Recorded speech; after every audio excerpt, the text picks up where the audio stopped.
certo?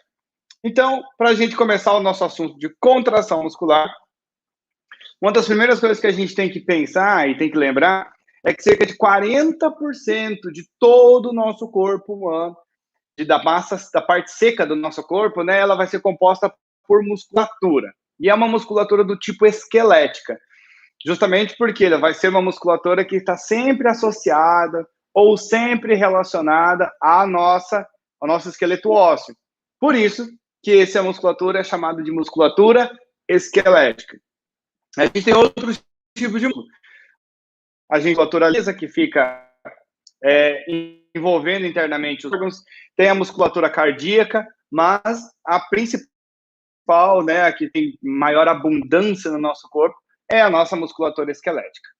E essa musculatura esquelética ela é formada por várias fibras, certo? Então, a gente tem aqui, ó, no músculo esquelético, a gente tem a menor unidade, que vai ser a nossa miofibrila. Várias miofibrilas associadas formam a nossa fibra muscular. Várias fibras musculares juntas formam um fascículo muscular. E esses vários fascículos musculares vão formar o nosso músculo, certo? Essa nossa musculatura esquelética, ela é de controle voluntário, certo? Então, a gente sempre decide o que vai fazer com essa musculatura. Isso é consciente, a gente consegue pensar sobre isso. Mas a gente só tem essa certa consciência para utilizar da melhor forma que a gente julgar, simplesmente porque essa musculatura, elas são inervadas, certo? Então, ela vai ter uma fibra nervosa, um neurônio, um prolongamento de neurônio que vai estimular cada uma das nossas fibras nervosas, das nossas fibras musculares. Então, é graças a essa grande especificidade, a gente consegue controlar muito individualmente cada músculo, é que nós, seres humanos, somos os seres que apresentam o movimento mais preciso, né? O mais difícil, o mais preciso que a gente pode realizar, que é esse movimento aqui, ó, de pinça. Você encostar a ponta do seu indicador com a ponta do seu polegar é o movimento mais preciso que a gente faz. Justamente relacionado à musculatura esquelética. Justamente por isso, é por esse movimento que a gente consegue escrever, que a gente consegue... tem os médicos, por exemplo, né, cirurgiões podem fazer cirurgias extremamente delicadas, que a gente possa fazer o maior número de movimentos possíveis graças a essa grande especificidade, essa grande capacidade que a gente tem de controlar cada uma das nossas fibras. Mas essa nossa musculatura, ela é chamada de musculatura estriada esquelética, certo? Por que ela é estriada? Porque ela é formada por várias estrias. São faixas na nossa musculatura que intercalam entre uma faixa mais escura e uma faixa mais clara. Sabe de onde vem isso? Vem lá da constituição interna da nossa célula muscular. Lá dentro da nossa célula muscular, a gente vai ter um grupo de proteínas que vai fazer parte, então, dessa estrutura. Nessa região mais central aqui, ó, que forma essa região mais escura da fibra muscular, a gente tem uma proteína chamada de miosina. Essa miosina apresenta uma região de cauda, que é essa regiãozinha que está separadinha aqui, ó, e a gente tem uma região da cabeça da miosina. Essa cabeça da miosina é que vai interagir com a outra proteína que a gente tem lá dentro da fibra muscular, que vai ser a nossa actina. Então, a gente vai ter lá dentro da fibra, certo? Aqui a gente tem a fibra e aqui a gente tem um olhar mais microscópico da fibra. Então, a gente tem as faixas escuras formadas pela miosina, a faixa mais clara e mais fina aqui, ó, formada pela actina. Essa actina, né, elas formam, lá no final dessa estrutura, elas formam uma linha aqui, ó, em zigue-zague, que é chamada de linha Z. E nessa linha, esse filamento aqui, ó, de miosina, essa proteína miosina, é ancorada, ela é ligada, certo? Para quê? Quando a gente faz o movimento de relaxamento e faz o movimento de contração, essas fibras musculares, essas estruturas de proteínas possam deslizar-se sobre si, mas sem sair desse espaço, sem sair desse local. Então, a gente vai ter lá dentro da fibra, né, filamento de actina e a proteína titina, que ancora a miosina na linha Z. De uma linha Z até a outra linha Z, a gente tem uma estrutura que é chamada de sarcômero, certo? Cada um desses sarcômeros formam uma região aqui, ó, dessa nossa fibra muscular. Por que a gente ouve sempre falar que se você quer ter hipertrofia, você precisa de proteína? Porque dentro da sua célula muscular, tudo é proteína.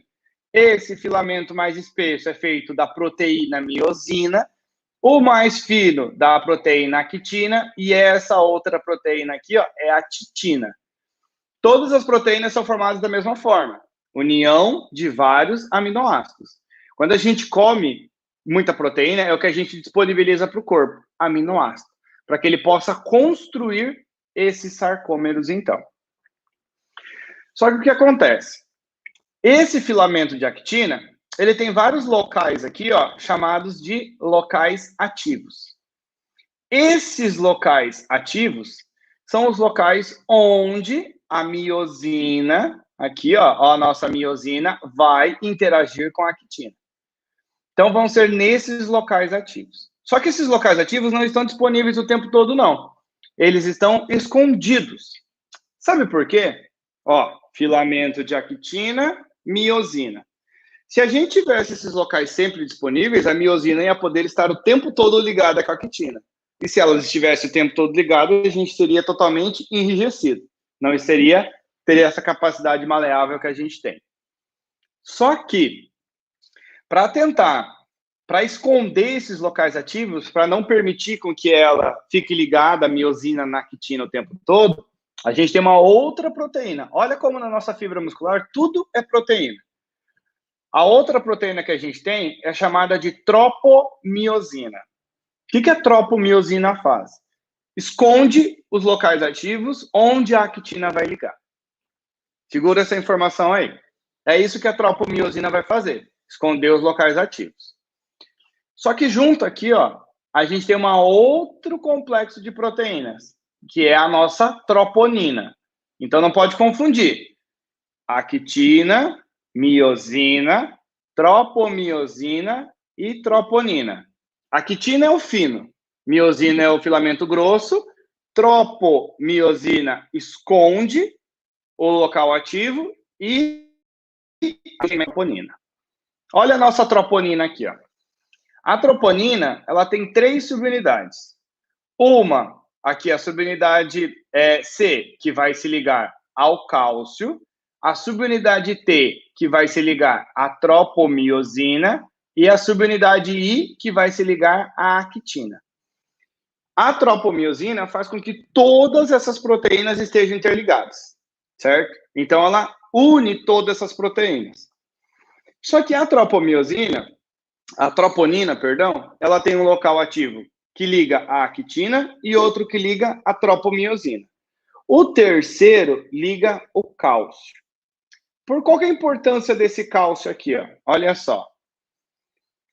Quando o cálcio não está presente, olha aqui, ó, a tropomiosina está escondendo os locais ativos e a miosina não pode ligar com a actina. Não consegue ligar, porque fica escondido esses locais ativos. Agora, quando o cálcio está presente, lembra que a troponina tem os 3 locais, as 3 subunidades. Quando o cálcio se liga, o cálcio modifica todas as outras 2. E aí, olha o que acontece. A nossa tropomiosina sai do lugar. E agora, os locais ativos, onde a miosina pode ligar com a actina, estão disponíveis. Se a gente tem miosina e se a gente tem actina e se a miosina pode ligar na actina, ela pode promover contração muscular. Por isso a importância do cálcio, por isso o cálcio é tão fundamental nesse processo. Olha só.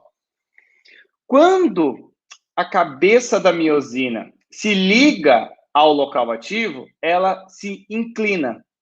Olha só. Actina, miosina. A miosina, quando o cálcio está presente, ela liga. Quando ela liga, ela puxa esse filamento de actina aqui, ó, para frente, certo? É isso que ela faz. Isso é chamado de teoria do ir para adiante. ou também, né, da expressão do inglês, do walk along. Por quê?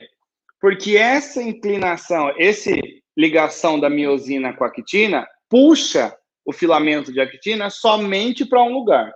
Não vai para cá, nem para trás, não. Ela só vai para frente. Ela só puxa esse filamento de actina para frente. Por que puxar esse filamento de actina para frente? Para aqui, ó o nosso sarcômero. Essa miosina puxa essa actina para cá e essa puxa essa para cá. Você pega as duas linhas Z do sarcômero e encurta, certo? E aí você acumula todas as proteínas nessa região central, nessa região aqui, ó. Por isso, quando você realiza com muscular, essa região central da musculatura, ela fica mais alta. Por quê? Porque você puxa todos os filamentos para a região central. E você vai fazer isso, sabe por quê? Porque quando o cálcio está presente, a miosina liga na actina e puxa. Ela comprime as duas moléculas, as duas linhas Z, para o centro desse sarcômero.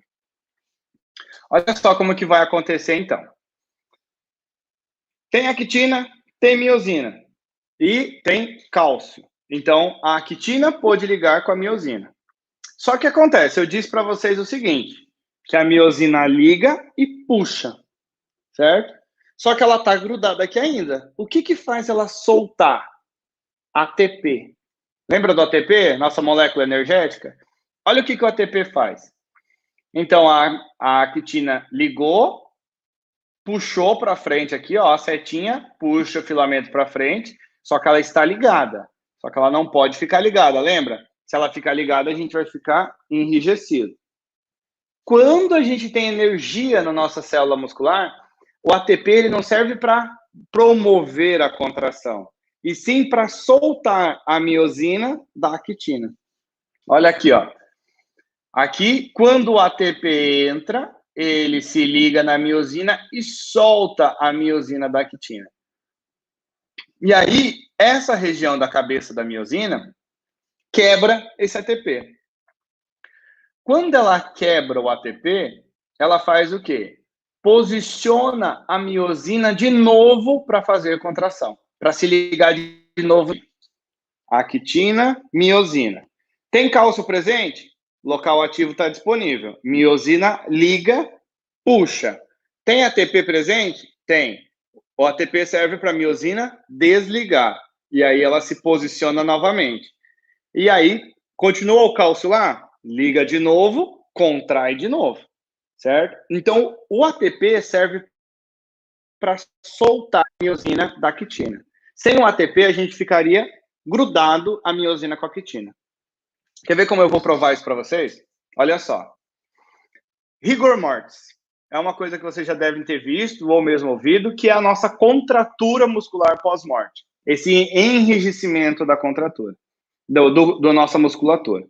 Se você já viu um animal morto perto da sua casa, ou mesmo teve contato com uma pessoa que faleceu, logo depois que a pessoa morre, ou o animal morre, ele fica totalmente contraído. O animal lá fica totalmente duro. Por quê? Seu corpo morreu, parou de produzir ATP, parou de produzir molécula. Então, o que vai acontecer? Essa miosina liga, gruda, puxa, contrai, não solta mais. Porque o ATP que é necessário para soltar. Então, se você morreu e não está mais produzindo ATP, como é que vai soltar? Não vai soltar. Então, por isso, logo após a morte, os animais eles experimentam, passam por um período de contratura muscular. Ah, mas ela vai ficar contraída para sempre, né? Depois que morre? Não. Por quê? Aí o corpo entra em decomposição, começa a destruir tudo que tem ali dentro dele e, consequentemente, vai destruir essas proteínas que vão estar ligadas também. O que acontece é que, quando você realiza a contração muscular, você pode promover 3 tipos de processos diferentes. O primeiro deles é a hipertrofia. Né? Você realiza movimento, realiza contratura muscular, e quanto mais você realiza contratura muscular, mais você gera hipertrofia, mais aumenta a sua massa muscular. Mas aí vem um detalhe. Você, futuro profissional de educação física, Como que aumenta a nossa fibra muscular? Você pode falar para o seu aluno lá, ó, fulano, come proteína que vai aumentar a fibra muscular. E se ele te pergunta, como? Porque nesse processo de contração muscular, cada vez mais a sua célula muscular vai gerando um desgaste nela, vai desgastando, né? Que muitas vezes o pessoal fala erroneamente na academia que rasga a fibra muscular. Se você rasgar a tua célula vai morrer. Não tem nada de rasgar a fibra. O que acontece é que conforme você vai treinando e gerando contração muscular, a sua célula muscular vai percebendo que cada vez mais você vai aumentando a força, vai aumentando o peso, não vai? Daí ela pensa bem assim, olha, ele tá gerando muita força, tô ficando muito cansada, né? A fibra muscular, tô ficando muito cansada. Para me ajudar, eu vou precisar de mais moléculas que vão me ajudar. Que moléculas que vão ser essas? Proteína, porque dentro da fibra muscular basicamente só tem proteína. E aí, mais quantidade de filamento de actina, de miosina, de tropomiosina, troponina, titina e várias outras vão sendo jogadas para dentro da fibra muscular. Essa sua fibra muscular pode aumentar em até 50% o tamanho, o volume dessa fibra muscular. Como que aumenta o volume da fibra? Lembra que eu falei que tem vários sarcômeros, uma linha Z, outra linha Z, que ela se comprime para gerar contração muscular?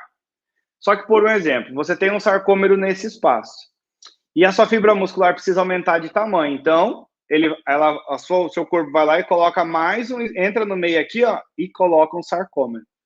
Como é que a gente tem hipertrofia? Você vai colocando um sarcômero a mais entre os dois que já estão ali, ó. Você coloca um, precisou de mais? Coloca mais um, mais um, mais um.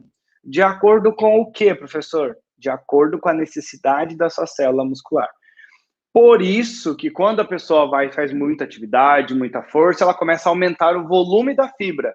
Não é porque a sua fibra muscular está querendo que você fique bonito, bombadinho, para postar foto no Instagram, lá, para mostrar para a galera, para fazer inveja. Não. Ela faz isso para facilitar a vida dela. Quanto mais sarcômero você tiver, menos, né? Ela vai precisar comprimir os sarcômeros. Por quê? Eles vão ter um maior volume. E aí, maior volume de sarcômero, maior volume muscular, hipertrofia muscular. Só que a hipertrofia muscular, ela vem associada ao uso, à movimentação da sua musculatura. Se você deixa de movimentar, se você deixa de realizar atividade física, vai ocorrer um processo de atrofia muscular. Sabe por quê? Porque muitas vezes o atleta, né, de alta performance, ou a pessoa mesmo que vai muito na academia, e depois para de ir para academia, né? Aqui em Maringá, por exemplo, a gente está quase um mês em lockdown e não pode ir na academia nem nada, a galera tá murchando tudo. Por quê? Para gerar contração muscular, o que você precisa? Cálcio e ATP, certo? Se você precisa de ATP, quem que produz ATP? Mitocôndria. Só que a mitocôndria, para ela viver, ela precisa de muita energia, muito carboidrato, muita proteína, muita gordura. Então, a mitocôndria é uma organela que dá muito gasto para o seu corpo. Ou seja, você não está usando aquela musculatura, para que eu vou manter um monte de sarcômero lá, que eu não estou usando, um monte de mitocôndria que não está me servindo para nada e está só me dando gasto? O seu corpo é esperto, então ele faz o quê? Começa a diminuir fibra muscular, diminuir sarcômero, diminuir mitocôndria, justamente porque ele não está utilizando. Então, você parou de usar, para de promover, de manter essa célula lá. Então, ele começa a destruir esses pedaços da célula para que diminua o gasto. Lembra que o nosso corpo ele não está preocupado em ficar bonito, ele está preocupado em economizar energia. Porque para o nosso corpo, né, o nosso cérebro, muitas vezes, ele é tão inteligente, mas às vezes ele não é. Porque ele nunca sabe quando vai de novo. Por isso que o nutricionista manda a gente comer de tempo em tempo. Por quê? Para você acostumar o seu corpo a não precisar guardar gordura. Quando você acostuma, pessoas que comem direito e comem de hora em hora, de cada 2, 3 horas, elas dificilmente vão ter gordura acumulada, porque o nosso corpo já está acostumado. Fala assim, não vou precisar guardar isso aí que sobrou, porque daqui a pouco vem de novo. Então, pode jogar fora. Por isso que esse acompanhamento nutricional é tão importante para quem quer fazer promover hipertrofia muscular. Só que diferente da hipertrofia e da atrofia, a gente tem também a hiperplasia. A hiperplasia, você aumenta o número de células. Só que a hiperplasia não vai acontecer em pessoas que, sei lá, fazem academia, ou praticam futebol no final de semana, ou praticam um esporte qualquer. Não, só vai acontecer em atletas de alta performance. Por quê? Pensa comigo. Célula muscular gasta muita energia, muita ATP, muita mitocôndria. Se você já tem algo dentro lá do seu corpo que gasta muito, para você transformar um em dois, você vai pensar muitas vezes. É da mesma forma, por exemplo, você ter, sei lá, dentro de casa, não sei,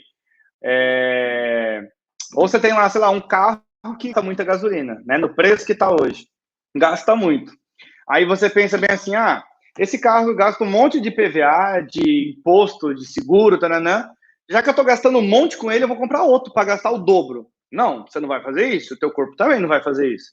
Então você só vai ter hiperplasia se realmente você fazer muito esforço na sua fibra muscular para forçar ela a uma certa atividade.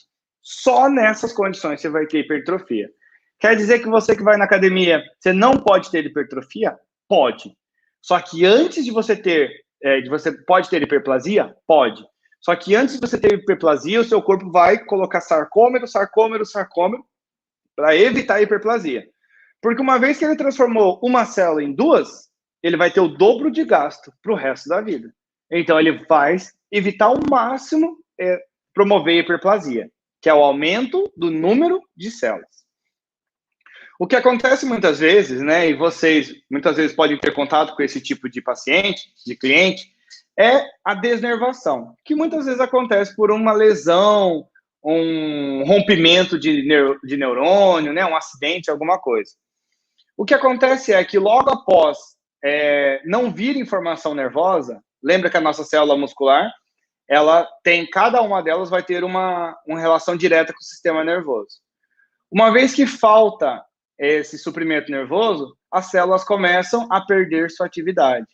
Por isso, muitas vezes, um paciente que é cadeirante ou uma pessoa que teve alguma lesão, se você, por exemplo, uma pessoa que ela não mexe o braço, não tem movimento nos braços, se você apertar nela, ela vai ser uma pessoa bem gelatinosa. Sabe por quê? Célula muscular gasta muito. Só que a célula do tecido fibroso ou de gordura não gasta tanto. Então, o seu corpo pensa assim, eu vou precisar preencher esse espaço. Mas eu vou preencher esse espaço com algo que seja barato. Para que eu vou colocar algo caro lá, que é a célula muscular, sendo que eu nem vou usar, nem vou gerar contração? Por isso, a importância da fisioterapia e tudo mais para evitar essa perda muscular. O que acontece para que essas células musculares se movimentem, né, se contraiam, é um estímulo do nosso sistema nervoso. Então, olha aqui, a gente tem uma nossa fibra muscular e um neurônio que entra em contato com essa fibra muscular. Essa região que tem ligação entre a célula nervosa, em amarelo, e a célula muscular, ela vai ser chamada de placa motora.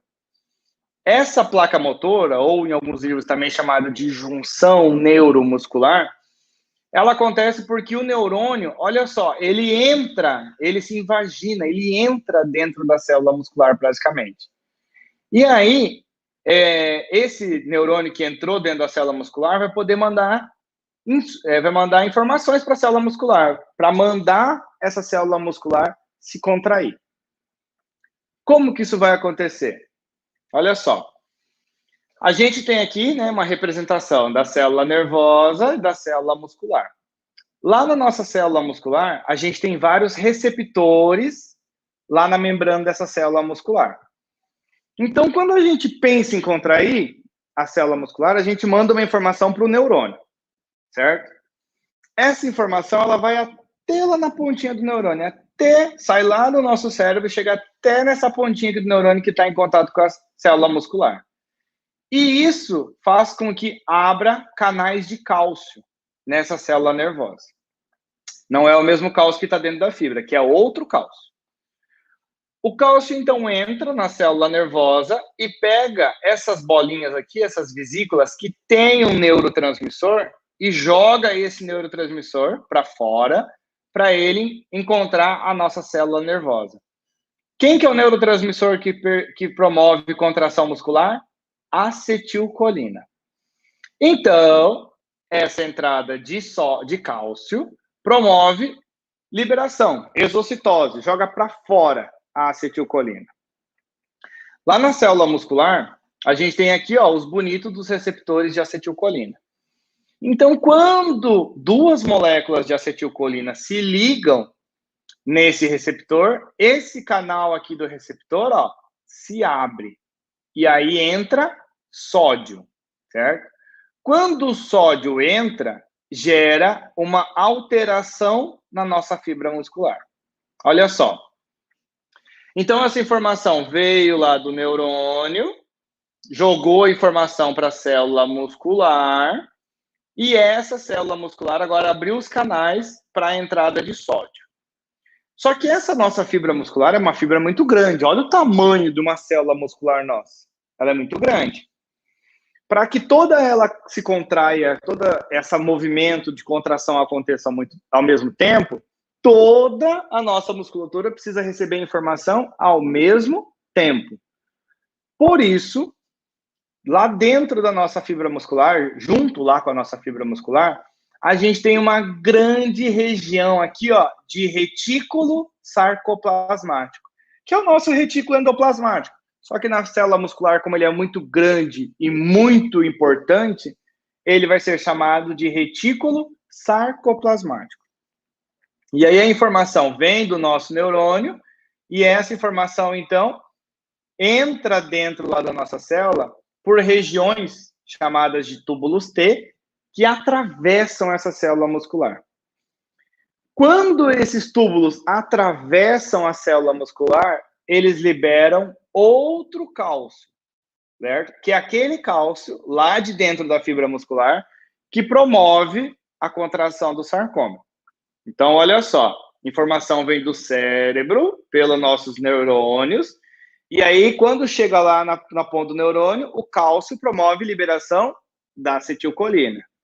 Essa acetilcolina viaja aqui, por dentro da nossa célula muscular pelos túbulos transversos, ou também chamados de túbulos T. Quando viaja por dentro desses túbulos, essa voltagem, né, essa alteração que acontece, ela faz o seguinte, olha só. Então, veio a informação, gerou um potencial lá na membrana do músculo. Por quê? Tava o canal de acetilcolina, abriu, entrou sódio. Quando entra o sódio na fibra muscular, gera um potencial de ação, gera uma resposta na fibra muscular.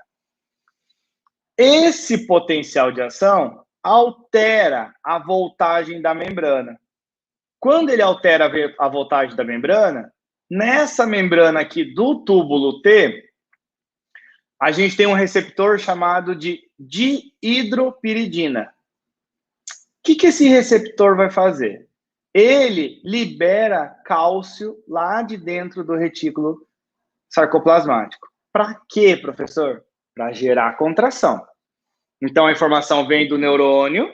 O que ela faz na fibra muscular? Tira o cálcio de dentro do retículo. Joga o cálcio agora lá no meio da fibra muscular. Olha só. Opa, perdão. Quando o cálcio libera, ele cai lá dentro da fibra muscular, o que ele faz?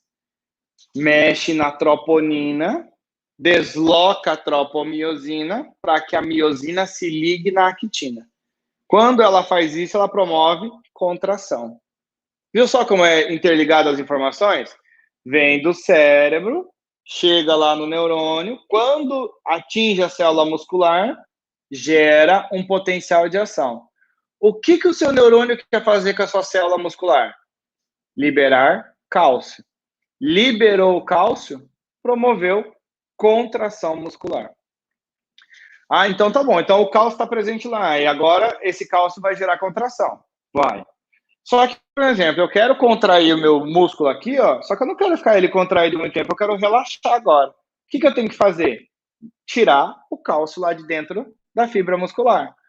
Então, a gente vai ter bombas de cálcio que pegam todo o cálcio que está lá dentro da fibra muscular e guarda de novo dentro do retículo. E ele vai ficar guardado dentro do retículo até quando?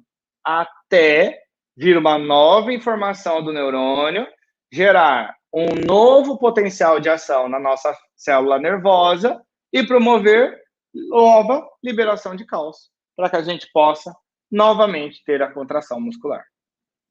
Certo?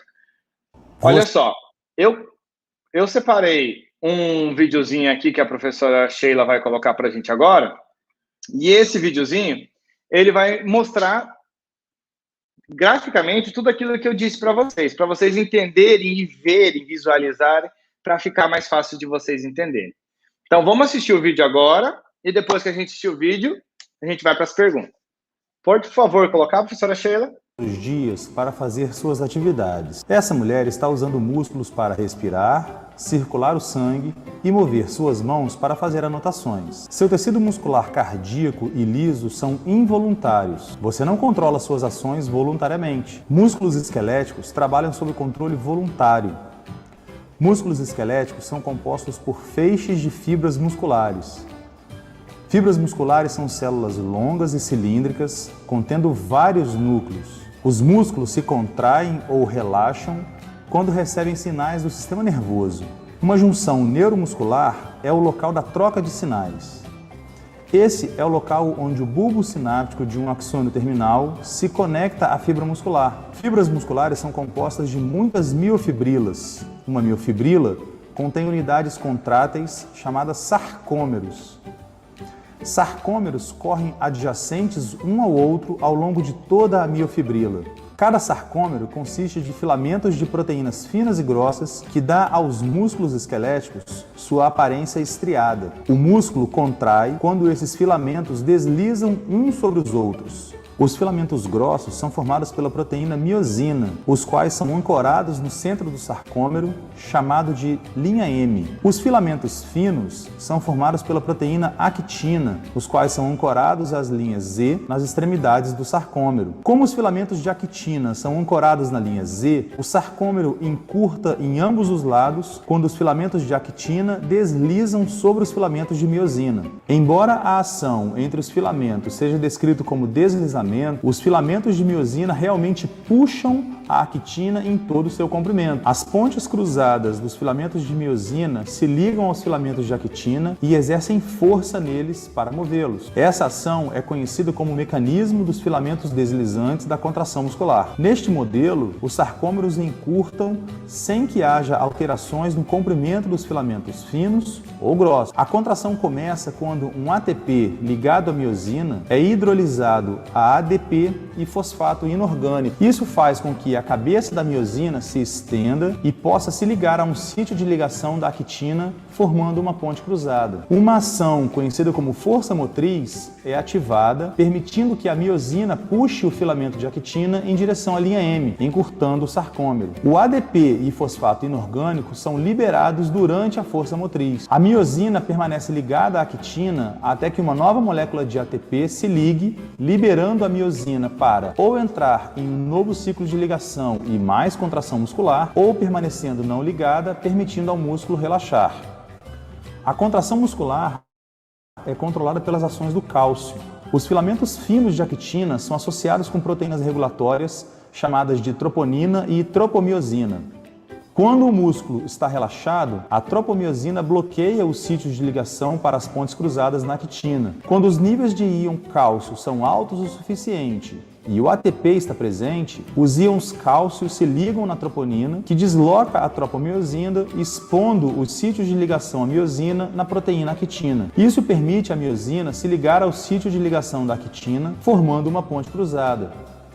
Os íons cálcio são estocados no retículo sarcoplasmático e são liberados em resposta a sinais do sistema nervoso para uma contração. As moléculas de neurotransmissor são liberadas por um neurônio e se ligam a receptores que despolarizam a membrana da fibra muscular. O impulso elétrico viaja para dentro da fibra pelos túbulos T e liberam o cálcio estocado. Os íons cálcio fluem para as miofibrilas, onde acionam a contração muscular. À medida que a actina e miosina deslizam umas sobre as outras, o sarcômero todo encurta, aproximando a linha Z com a linha M. Os sarcômeros nas miofibrilas contraem, a fibra muscular inteira irá encurtar. Quando a fibra muscular contrai como um todo, o músculo produz força o suficiente para mover o corpo, permitindo que você faça suas anotações.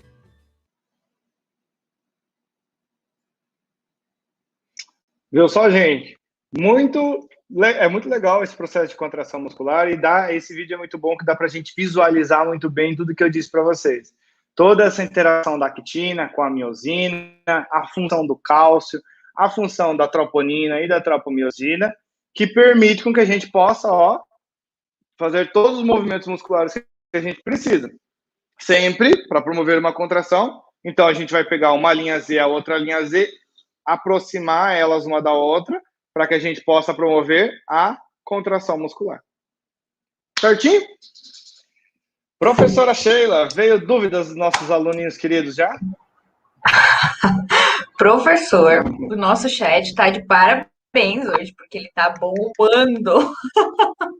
Bora, então. Gosta Nossa, assim. olha, não sei nem por onde começar, mas vamos começar pelo começo, né? Então, pessoal, né, antes de começar a responder, eu quero só reforçar que, infelizmente, a gente não vai conseguir responder pontualmente, né, cada um. Teve muitos alunos que mandaram dúvidas bem específicas, assim, de casos. Ai, meu joelho, né, eu faço um treino assim, não ganho massa. Essas dúvidas a gente segura, né, porque nosso objetivo é que vocês entendam um mecanismo biológico e bioquímico né, que fazem com que a contração, né, aconteça e assim, né, como o professor explicou, a hipertrofia e tudo mais. Então, essas questões gerais em relação, né, ao tipo de treino, a ganho de massa, nesse caso, a gente vai dar uma segurada, justamente porque vocês vão ter fisiologia, vão ter treinamento, vão ter outras disciplinas que vão realmente, né, dar mais condições para que vocês entendam profundamente essas relações. Agora, o nosso negócio é entender os ATPs, os sarcômeros, as proteínas, né, como isso funciona. Então, para início de conversa, professor, nós tivemos lá a Michele, ela perguntou assim: o sarcômero é a unidade funcional da contração muscular. Então, como ocorre a cãibra? Tem algo a ver com o sarcômero? Então, professor, essa pergunta, eu já vou falar. Teve muita gente que perguntou da cãibra, se a cãibra é falta de ATP. O que é, né? A cãibra é o grande mistério aí, que todo mundo acho que quer saber um pouquinho. Então, bora. Olha só, o que é a cãibra? Pensa assim, para você gerar contração muscular, você precisa de duas coisas principais. Lembra? Cálcio e ATP. Quem produz o ATP? Mitocôndria, certo? Só que se vocês lembrarem lá do nosso ciclo, da nossa glicólise, do nosso ciclo de Krebs, lá quando termina a glicólise, né, é formado o quê? Piruvato, certo? Quando o piruvato é formado, aí ele vai cair no ciclo do ácido cítrico para gerar ATP, certo? Só que a glicólise também gera ATP. Só que o que acontece muitas vezes assim, por exemplo, você está realizando atividade física, já está lá levantando ferro. Acontece que muitas vezes as suas mitocôndrias, você não está acostumado com aquilo. Você pode perceber que geralmente quem tem ou é uma pessoa que não está acostumada ao exercício que ela está fazendo, ou se ela faz esse exercício em grande intensidade. Ou, claro, né, daí se ela pode ter problema, por exemplo, de falta de sódio, falta de potássio, mas daí a gente não tem como entrar nesses detalhes porque isso é individual de cada um. Mas por que dá a cãibra? Lá no final da glicólise, quando a gente termina de quebrar o carboidrato e vira piruvato, o piruvato entra no ciclo do ácido cítrico para gerar ATP. Só que muitas vezes a fila para entrar no ciclo do ácido cítrico está grande, porque a sua mitocôndria está dando conta de rodar o ciclo do ácido cítrico. Então, o que a nossa célula faz? Ela fala assim, não vai ter como esperar, eu estou precisando de ATP agora. Pega o piruvato, que é o que sobrou da glicólise, e transforma ele em lactato, ou também chamado de ácido lático. Ela faz isso por fermentação, sem utilizar oxigênio. E aí ela usa o lactato para gerar ATP. Tem problema? Primeiramente não, porque ela está suprindo uma certa necessidade. Só que esse excesso de lactato, ele é citotóxico, ele causa um dano oxidativo na nossa célula muscular. Isso faz com que vai gerando um certo dano, um certo acúmulo de moléculas dentro da sua célula muscular que não vão ser interessantes para ela. Então, isso começa a ser prejudicial para ela. E aí, quando começa a ser prejudicial, a sua célula começa a sentir isso. E aí ela pensa bem assim, olha só, lembra que as nossas células musculares são iguais aos nossos neurônios. Se você perder, você não vai ter outro. Tá? Então, o que acontece? Sua célula muscular pensa assim, ó, ele está se esforçando demais. E eu não estou dando conta de produzir ATP. E eu vou ficar me prejudicando porque ele quer fazer mais exercício? De maneira nenhuma. Então, vamos parar. Ela sinaliza para o neurônio, lembra que tem sua fibra muscular, tem um neurônio grudado em cada fibra muscular. Ela manda informação para esse neurônio para mandar uma informação para o cérebro. E aí, o que acontece com essa célula muscular? Ela começa, muitas vezes, a chegar até a tremer, porque ela fica tão intoxicada de lactato que ela causa um dano lá nessa célula, e aí ela sinaliza para o seu corpo assim, ó, ô, meu querido, dá uma seguradinha aí, porque não estou dando conta. O que você vai preferir? Você vai preferir parar de fazer o que você está fazendo ou você vai preferir me matar? Porque se matar, não vai ter outra. Então, é isso que acontece na cãibra. Um excesso de necessidade de ATP, nossa célula não dá conta de produzir ATP, começa a usar o lactato, só que o lactato, a longo prazo, ele é tóxico. E aí, por isso que a gente sente a dor da cãibra. Por isso que, às vezes, a gente tem que parar e tem que dar uma esticada lá na fibra muscular, porque a fibra foi tão lesada que aí ela chega muitas vezes até a ficar contraída. Às vezes a pessoa fica com cãibra, ela fica toda contraída lá. Justamente porque causa uma lesão, um dano celular nessa célula muscular. É por isso a nossa cãibra. Olha aí, gente. Um aluno até mandou a questão da banana, né, professor? Que acho que relaciona-se com a questão do potássio, né? A importância do potássio. Isso. Então, lembra que eu falei lá, quando vem a informação do neurônio, que ele precisa despolarizar a célula? Para despolarizar, o que acontece? Lembra? Abre o canal de acetilcolina, entra sódio. E o potássio tem que sair. Se falta sódio, né, que é o sal de cozinha, ou potássio, que vem por um exemplo da banana, o que acontece? Não tem como não ter essa despolarização. E aí, a sua célula não vai responder efetivamente. Por isso que, muitas vezes, antes de um exercício físico, comer uma banana é ideal, porque repõe toda a quantidade de potássio que a gente precisa para promover a contração muscular. Novamente, né, entramos na questão da alimentação e na busca pela, né, alimentação equilibrada. Vou até colocar uma pergunta aqui ao professor do Lucas, bem específica lá. Quantas cabeças de miosina se ligam na actina na contração? Varia de números de cabeça de miosina de pessoa para pessoa? Qual é o tipo de adaptação ao treinamento ocorre na miosina e na actina? Olha, Lucas, a quantidade de miosina que vai se ligar com a actina depende do número de... Lembra que a gente tem os locais ativos lá na actina, onde a miosina vai ligar? Quantos tiverem disponíveis vai ser quantos vai ligar a actina, a miosina. Então, varia. Claro, pessoal, para cada uma vai ter um número específico de proteína. Como que você faz para aumentar esse número de proteínas? A alimentação e exercício, que vai começar a aumentar o número dessas moléculas lá.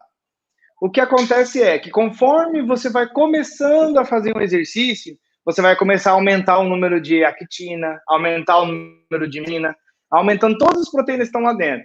Então, qualquer exercício físico de contração vai fazer com que você aumente o número dessas proteínas. Qualquer um deles. Desde que você gere contração, você vai gerar aumento de proteína.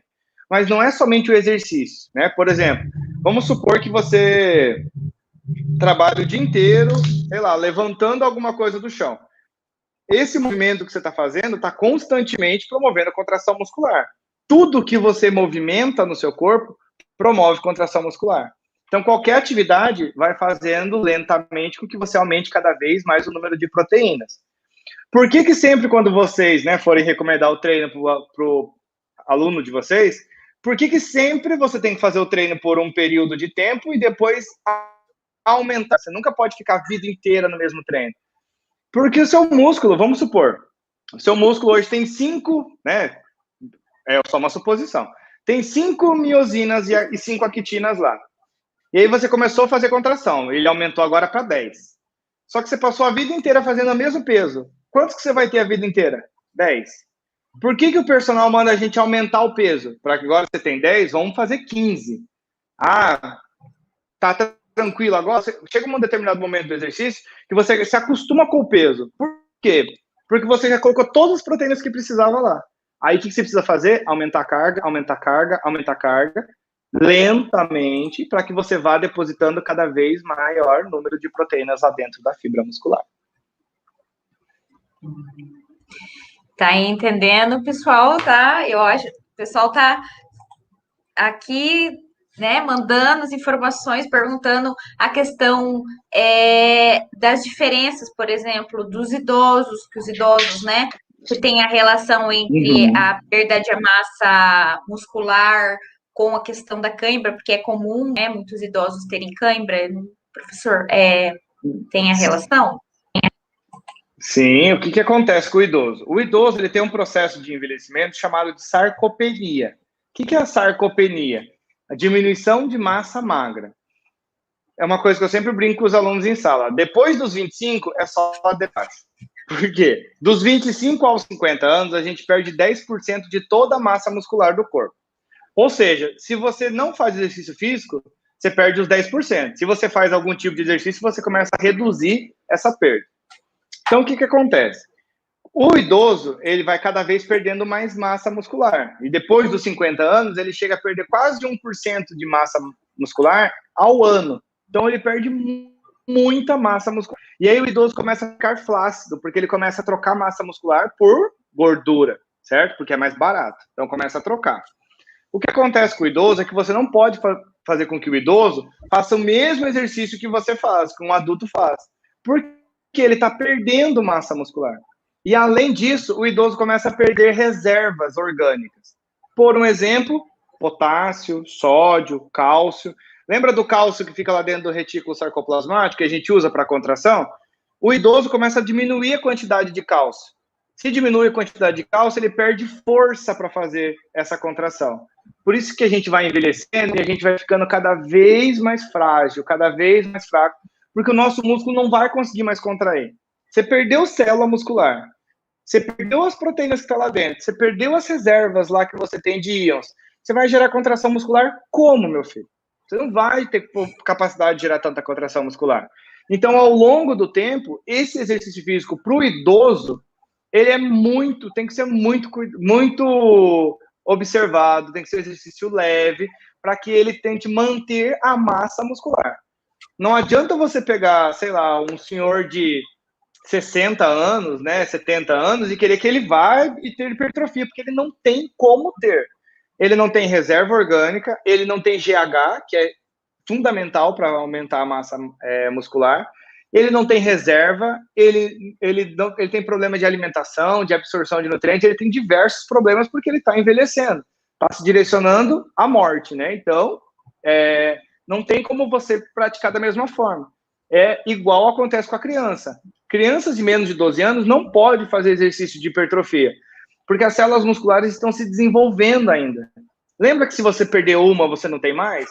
Uma criança com menos de 12 anos, se ela faz muito exercício físico, ela pode perder essas células musculares e o resto da vida dela, ela não vai ter essa célula novamente. Então, tem que ter uma grande atenção com essas populações chamadas de especiais, quando a gente fala de exercício físico. É igual o diabético, pessoas que têm hipertensão, outras comorbidades como obesidade, tudo isso tem que cuidar, porque cada caso vai ser um caso aí para recomendar o exercício físico. Perfeito, né? Então, é como eu falo, a importância, né, da gente entender esses conhecimentos básicos para depois se aprofundar. Nós tivemos aqui alguns atletas profissionais falando também, né, da diferença de treino para atletas de alto nível, para hipertrofia. Então, de fato, né, professor, nós temos essas diferenças porque cada corpo, cada adaptação, enfim. Nós temos aqui uma pergunta do Pedro. Qual é o papel das células satélites na hipertrofia? Pedro, células satélites, elas são assim chamadas porque elas são células que podem se diferenciar em células musculares. certo? São células que fazem parte da nossa estrutura muscular, mas que elas estão ali como se fosse uma reservinha, sabe? Por exemplo, assim, deu errado alguma coisa, deu algum problema, a gente pode ter um estímulo para a célula satélite para que ela possa gerar uma célula muscular. Na hipertrofia, as células satélites não vão ter tanto efeito. Por quê? Hipertrofia, a gente aumenta o número de proteínas dentro da fibra muscular. Já na hiperplasia, né, no aumento do número de células, elas vão ter uma efetividade maior. Porque aí, quando você tem um estímulo neuronal, um estímulo hormonal, a gente vai poder pegar e fazer com que essa célula se desenvolva, se diferencie numa célula muscular. Por isso a importância dessas células satélites e por isso também tem que cuidar que faz exercício físico muito cedo, porque a gente pode induzir a diferenciação para a célula muscular e causar danos irreversíveis no organismo dessa criança. Vocês vão se formar agora, tem que prestar atenção nessas populações especiais, porque elas podem causar uma péssima reputação para vocês para o resto da vida de vocês. Então, tem que estar bem atento nisso daí. É por isso que nós teremos até disciplinas no curso que especificam, né, principalmente para quem é do bacharelado, que vai atuar mais com esses idosos, com especificidades de treino, aí vocês precisam estar bem munidos de informação desses conhecimentos para, né, elaborar esse atendimento de forma especializada. Pessoal, uma outra dúvida que recorrente aqui, professor, sobre as lesões musculares, né? Como que acontece lá, né, no feixe muscular, a questão da lesão, a recuperação, a questão do uso de, por exemplo, de suplementação para recuperação de lesão. Então, dá um geralzão sobre lesão aí, pessoal, acalmar o coração. Tá, a gente tem vários tipos de lesões musculares que podem acontecer. Já estão se machucando, olha só, a vontade de trabalhar, né? A gente tem vários tipos de lesões musculares, mas a lesão, né, que importa nesse caso para a gente ter hipertrofia é uma lesão que causa um rompimento, né, das estruturas proteicas lá dentro da fibra. Então a gente tem vários sarcômeros colocados um do ladinho do outro. Quando a gente faz exercício de muita força, a gente muitas vezes promove o desligamento, o rompimento de um sarcômero com o outro. Quando rompe esse sarcômero, a gente gera um processo inflamatório, né? Muitas vezes, quando você tem uma lesão muscular, seja uma luxação, ou um outro tipo de lesão qualquer, geralmente essa região fica inchada. Sabe por quê? Porque o seu sistema imune, ele viu uma lesão lá dentro. Então, ele recruta um monte de gente, um monte de células de defesa para ir lá e para tentar recuperar aquela célula. É isso que faz com que muitas vezes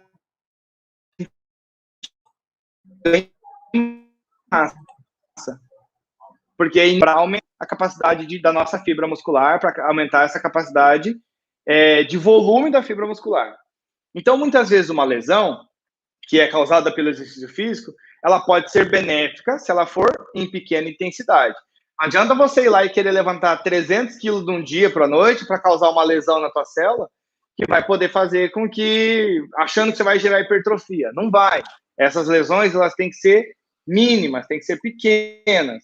Porque se você tiver uma lesão muito grande, você pode causar uma luxação, você pode lesionar sua fibra muscular, romper ela ao meio, né, gerar uma lesão, abrir ela, ou muitas vezes pode acontecer também de você ter uma lesão no tendão.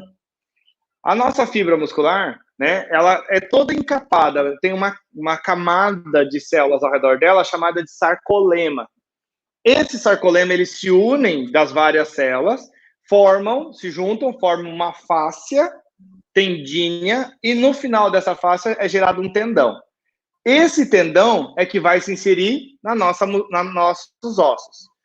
Se você promover uma lesão muito forte, você pode ter um rompimento de tendão, né? Que a gente ouve falar bastante lá dos nos atletas de alta performance, que rompe um tendão.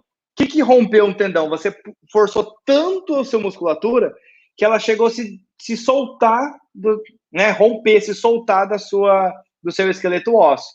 Então, os tipos de lesões são os mais variados possíveis. A gente tem diversos tipos de lesão, mas a gente tem que se preocupar. com a força que a gente vai aplicar para não retirar a musculatura do nosso osso. Porque aí, se você romper um tendão, é muito difícil de você recuperar. Pode recuperar, claro, mas é muito difícil de recuperar. Mas muitas vezes o que acontece não é soltar a musculatura do osso, mas pode a fibra muscular, vamos supor, a gente tem uma fibra muscular aqui, você pode partir ela ao meio, né? Pode romper ela, rasgar. E aí isso é chamado de uma luxação e pode fazer com que muitas vezes uma necessidade cirúrgica possa acontecer, ou mesmo vai ter um processo inflamatório que vai depositar para recuperar aquela célula. Então a gente tem vários tipos de lesão. O importante é a gente saber como realizar essa atividade física para evitar com que a gente tenha realmente essa lesão. Então, olha, até o Pedro aqui, né, acho que clareou a ideia dele, falou, então, as microlesões pequenas, são pequenos rompimentos nos sarcômeros, e isso que contribui para a hipertrofia. Perfeito, Pedro, né? Já entendeu a matéria, olha só, é isso que vai fazer, por quê? Vamos supor que você tem 2 sarcômeros grudadinhos, você teve uma microlesão, você rompeu eles um pouquinho, esse espaço precisa ser preenchido. E as células do sistema imune vêm lá e começam a depositar um monte de coisa nesse espaço aqui, ó, para recuperar essa célula. Ela não está achando que você está fazendo isso de propósito, ela está achando que você está fazendo isso involuntariamente. Então, ela começa a depositar proteína e aumenta o número de sarcômeros e você tem hipertrofia muscular. Muito bem, Pedro.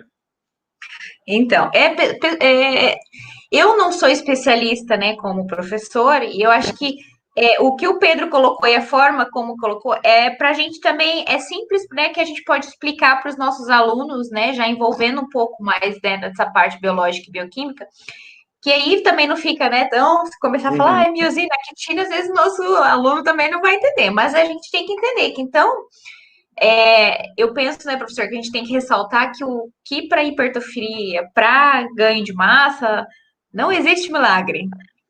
É preciso, né, que o músculo trabalhe, cause essa micro lesãozinha lá. Não vai ser tomando suplemento que vai. Alimentação é alimentação e exercício para promover esses micro lesões e alimentação adequada para ter as proteínas necessárias para promover esse restabelecimento. Por que muitas vezes, por exemplo, né, aproveitando essa pergunta, esse questionamento da professora Xê, porque muitas vezes, né, nutricionista passa para a gente tomar zina, arginina, glutamina. Creatinina. O que são essas moléculas? A creatinina. O que são essas moléculas? Aminoácido. O que é um aminoácido? Pequenos pedaços de proteínas, vários aminoácidos formam a grande proteína que vai ser colocada ali. Por isso que muitas vezes é recomendado. A creatina, né, ela não é um aminoácido. A creatina é uma molécula energética lá dentro da nossa célula muscular. O que a creatina faz? A creatina, quando ela é quebrada, ela gera energia. É a mesma ela serve como energia da mesma forma que o ATP. Por isso que a creatina muitas vezes é utilizada para a gente ter força para praticar o exercício. Porque ela vai lá a célula muscular é especialista em usar a creatina. Então, você joga a creatina dentro do corpo, sua célula muscular pega essa creatina, quebra, e você tem força para promover contração. É importante a gente saber esses suplementos, porque vocês vão usar eles a vida inteira de vocês. Pode ter certeza disso, né, professor? Exatamente. Tanto que eles têm até uma disciplina aí de nutrição, que vai, né, exemplificar um pouco mais para ele entender essa questão da importância, né, da alimentação adequada, do uso da suplementação. O pessoal pergunta muito sobre suplementação de cálcio. Eu posso, né, o professor pode até falar, mas eu acho que nós, como profissional de educação física, nós temos que ter sempre parâmetro. A gente sempre vai indicar a alimentação equilibrada, uma alimentação saudável, prática de atividade física, qualquer suplementação a mais, você tem que consultar um profissional específico, no caso, né, o nutricionista. E de repente você acha que está faltando cálcio e não é cálcio esse é o problema, né? Então, assim, não dá para viver no achômetro quando a gente vai falar disso, porque são coisas que você está ingerindo no seu corpo, né, que podem trazer aí, em vez de, né, buscar uma hipertrofia, te dar uma pedra no rim, te dar uma doença. Então, atenção a isso, pessoal, por favor. E outra coisa, o cálcio, essa suplementação com cálcio da dieta, esse cálcio não vai para dentro da sua fibra muscular para promover contração, não. Não tenho essa expectativa. Para promover deposição de cálcio lá dentro da célula, a gente precisa de um hormônio chamado de paratormônio, que é produzido aqui na tireoide. Ou seja, você pode colocar o quanto de cálcio você quiser para dentro do seu corpo. Se você não tiver a necessidade de produzir o hormônio para acumular esse cálcio, você ingerir o cálcio vai para fora. Você tem que ter necessidade. Não adianta você suplementar e entupir de cálcio. Uma coisa que sempre tem que cuidar é porque tem excessos. Excesso de cálcio pode gerar, por exemplo, um dano renal, bem como a professora Sheila falou. Você pode comer um monte de cálcio e gerar dano no rim. Um monte de proteína pode gerar dano. Um monte de vitamina pode gerar hipervitaminose, pode ter até problema de visão por causa disso. Então, antes de qualquer coisa, a gente nunca recomenda nada a ninguém. Mandem sempre encaminhar para o nutricionista, porque antes de você suplementar qualquer coisa do seu corpo, você precisa saber se tem essa necessidade. Se não tem a necessidade, pelo amor de Deus, não façam isso, porque isso vai poder causar um dano no seu corpo que pode ser, inclusive, irreparável. Se você faz uma suplementação com cálcio inadequada, você causa uma lesão no teu rim. Lá no teu rim, a gente tem os néfrons lá no rim, que são as células do rim, e se você destruir o néfron, é igual destruir neurônio, é igual destruir célula muscular, não tem novo. Então, você pode, muitas vezes, ficar tomando um monte de suplemento e daqui a pouco você vai fazer um exame renal, você vai ver que o teu rim está inteiro destruído. E aí, o que adianta você passar a vida inteira comendo um monte de suplemento se você tiver que passar uma vida inteira fazendo hemodiálise? Tem que pensar nisso daí também. A gente tem que olhar para um todo. Não adianta você ver o cálcio lá, vou comer cálcio. Ver a creatina, vou comer creatina. Você vê falta proteína, toma um monte de proteína. Tem que cuidar com isso, porque tudo precisa estar regulado dentro do seu corpo. Proteína, gente, é uma coisa que vocês têm que cuidar muito. Excesso de proteína é uma das principais causas de dano renal que podem levar a hemodiálise. Tem que cuidar disso, porque se teu rim parar de funcionar, é só um transplante. Não tem nada que possa resolver essa situação.